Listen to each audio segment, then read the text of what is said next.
1932. 1932. And how old were you at the time? I was 18 on Friday, and I could teach then on Monday, because I had to be 18. 18. All right. How long did you end up teaching? About 15 years in all. All right. And did you ever get married during that time? Could you be married? I taught after I was married in 1939, but at the time I was married, couldn't teach.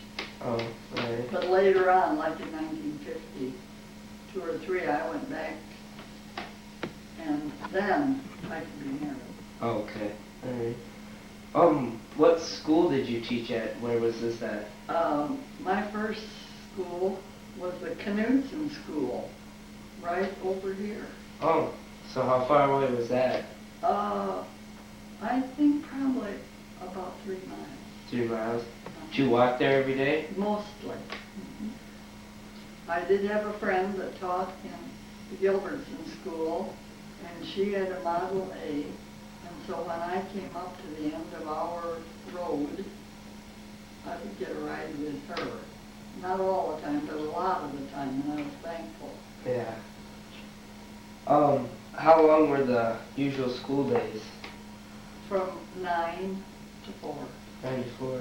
And then was that like pretty much what we got now, the regular school year? Did you go from fall to spring? Or?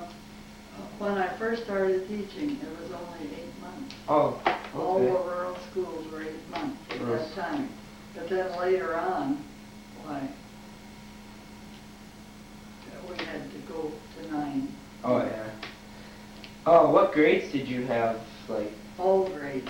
Like kindergarten? Kindergarten through 8th grade. Huh. And then they go to, then they would go to city schools after that, or would they? Yes, after they got through with 8th grade, you had to take a very strict examination to graduate from 8th grade and be ready for high school. What were there any different subjects in what we have today? No, I don't think so. And of course, we didn't have computers. Yeah. You see, that's a lot of it, but we had pretty much the same. Yeah.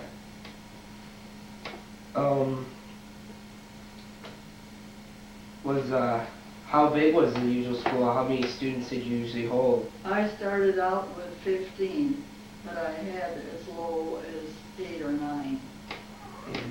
Depending on the community, you know. Was it a pretty varied class? Not too many like difference between boys and girls. I mean, pretty much a varied. No, about the same. About the same. And how long did they have for like lunch? And was that just about like an hour? An hour. An hour. And 15 minutes recess, morning and afternoon. How far away did the kids have to live to go to that school? Oh, probably a mile and a half, maybe. And I thought sometimes it was longer, you see. Yeah. Was the curriculum pretty tough, or was it? Yes. And we studied geography, and we studied history, you see, and now they've combined them. And I have to recommend the old way. They got more out of it.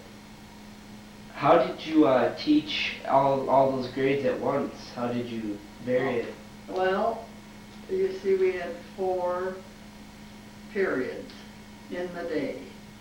And in the first period, for instance, I had to, if there were 8 grades, I had to have 8 classes. And so I would divide them into like 5 minutes or 10 minutes, whatever I could allow. And then it was strange because those children had to go back then to their desks, and they wouldn't pay a bit of attention to what was going on in the front of the room in the next class. But if they had time, they listened, and by the time they got to 8th grade, they'd heard history and geography every year, and they really So they just sit there and do their homework or They whatever they had did to their do? work and they paid no attention to what was going on unless they had time, and then they liked it. So, you said you went back to teaching after you got married. Why did you go back? What made you go back? They were short of teachers in the 1950s. And then the superintendent came out and I don't know if I would go back.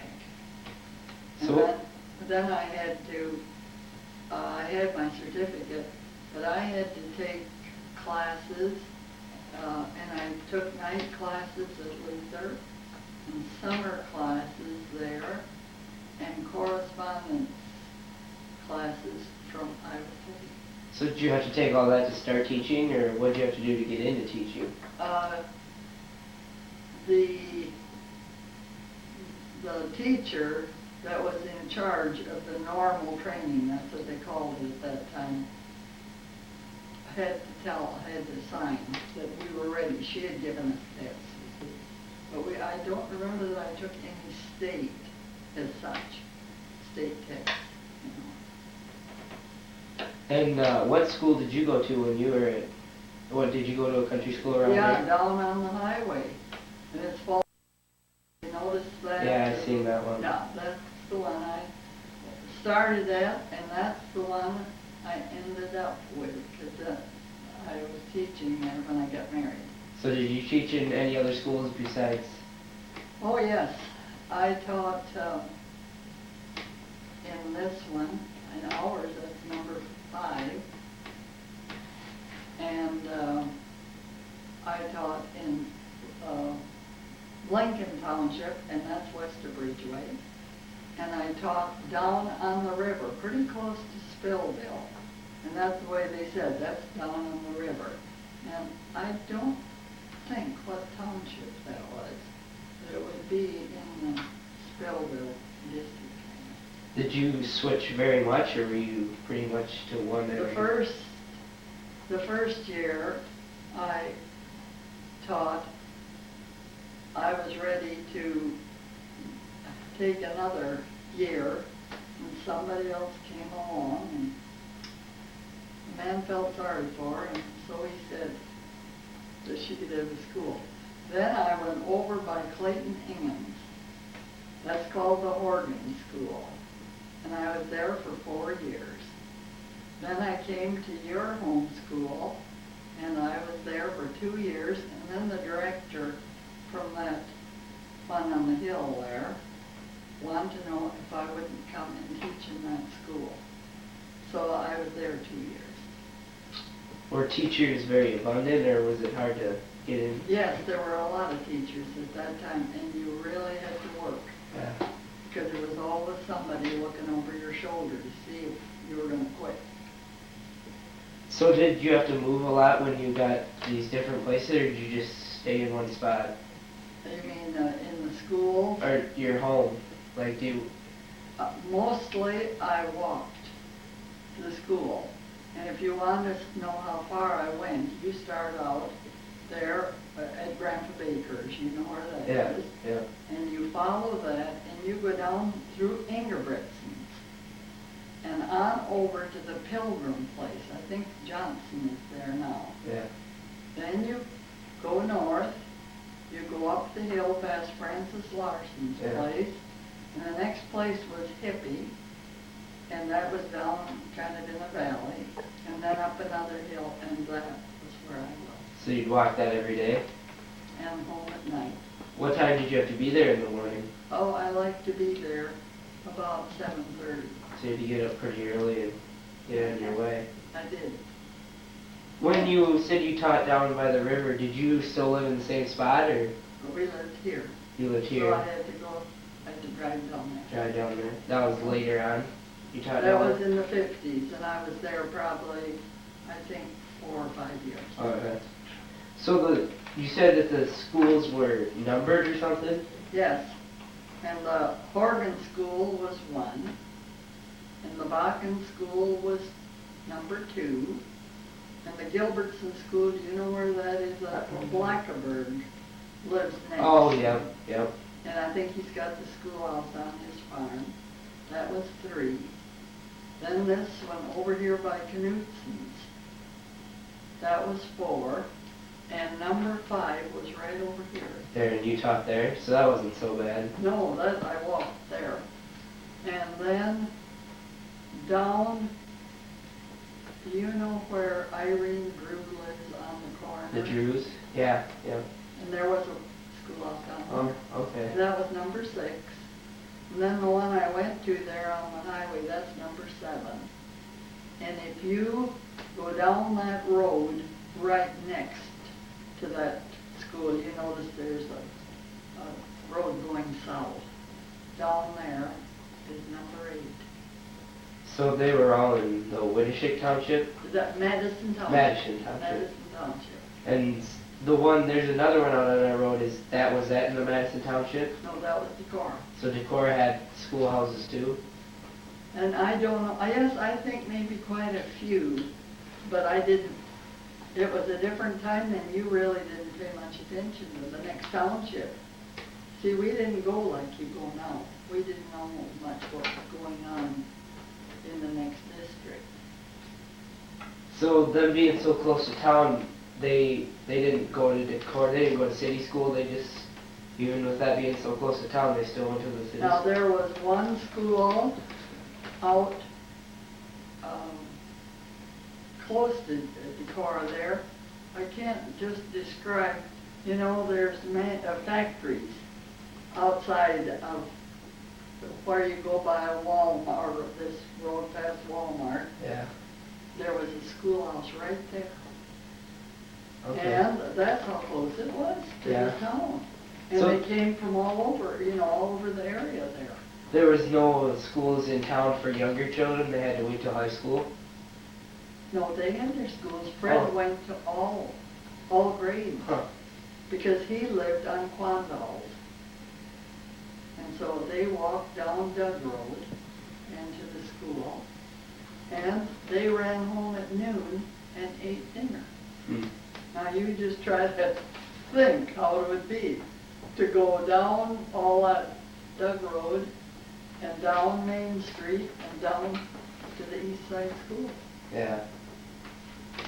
So you never, what school did you go to did you go to high school down there? And I graduated in 1932. And I had to go to town, I had to stay in town. And I stayed with Emma's folks for 4 years. Huh. Had to do my own cooking, everything. And it cost me $1.50 a week to stay there. You had But I to had stay to in town furnish to all go? my own food. Huh. You had to stay in town to go to high school? Yes. Huh. Yeah, and I'd go down on Sunday afternoon, and at first, I went by horse and buggy. It wasn't long when we had a car, Yeah. and then my dad would take me down there, and I would come home on Friday night. I'd walk home if I couldn't, you know, if he couldn't come to get me when he was in the field or something. Well, that's about all the questions I have for you, but thanks a lot for doing this interview. Yes, you are welcome. There were all Electricity. indoor plumbing. Yeah, do you have outhouses? Yes. For the boys and the girls, one on each side. And I would go in the morning and start the fire. That's what we had to do. The fireplace. Uh-huh. When did you end school? I guess I forgot to ask that. Like in the year? Like, what time of year? I graduated from country school in 1927. And I think there were quite a few children in school, and the teacher gave me the 8th grade test, and I passed it. And she said, "You might as well go to high school." So I went. What month did they let out school? Usually, at the first, when it was 8 months, we let out in April. And when Florence taught, she never taught longer than April. But it wasn't too long after. She graduated from high school in 1926. Then they had only 8 months of school. And the boys from the farm would come in the fall until it came to corn husking, and then they would stay home. Yeah. It took them a long time to get through school. Yeah. And So they then- have to catch up. catch up, and then after, well, it just seemed like they got out of school. They, these 8th grade and 7th grade boys, would get out of school when they started seeding, Huh. because they had to help at home. Up at home, And yeah. not very many boys went to high school. I don't think, probably a third of my class were. And they were mostly town kids. Yeah. Is there anything else that you can think of that was different that you know of today's schools? Yes, I subbed for a teacher, and the first thing they did, that was in the Knudsen school. That was after between my teaching, I subbed some. And every morning, they had to say the Lord's Prayer and the pledge, and a child would read a Bible verse. Huh. So the religion was a part of their schooling. Well, yes, because that's what she thought was necessary, and Yeah. I did too, but I didn't get quite that, strong about it. Yeah. Because you had to be kind of careful. Yeah. So was there like anybody that was in charge, who was like took care of the schools besides There was a director, director? and at the time that I taught over in the Knudsen school, that was my first year, and I remember the men coming in the door and going down in the basement for their director's meeting. And one by one, as they go out then, because I was cleaning after school, and we were looking for you back next year. But the guy that was elected the director, he went to Ridgeway with feed that day, and so he didn't come to meetings. And someone on the way home found out that he was the director, and he said, I want you to hire my daughter next year. And, yeah, that's all right, he hired her. Huh. He was the director. Kind of a prejudice. Had a little Well, leeway. and you know what that did to me? Yeah. That put me out. So then after your teaching, did you get any other? Did you have anything else to do? You mean work when I got home? Oh, yeah. I carry in water and wood. That was Chores. the chores. Yeah. And I think maybe 1 or 2 years, at least one, when I taught in the Horgan school, I rode a pony, and his name was Bill.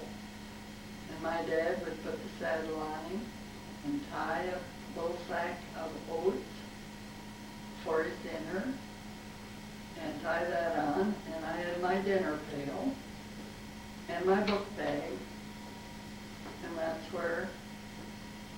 how I got to school.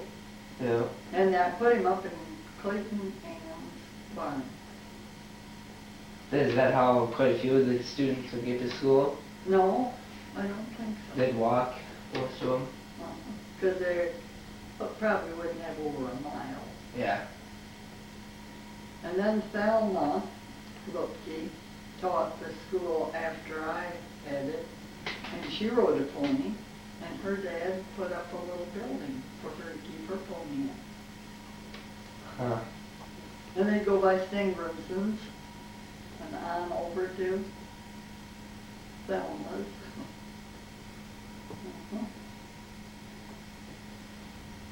Well, I think that'll probably covers about most of my information I need.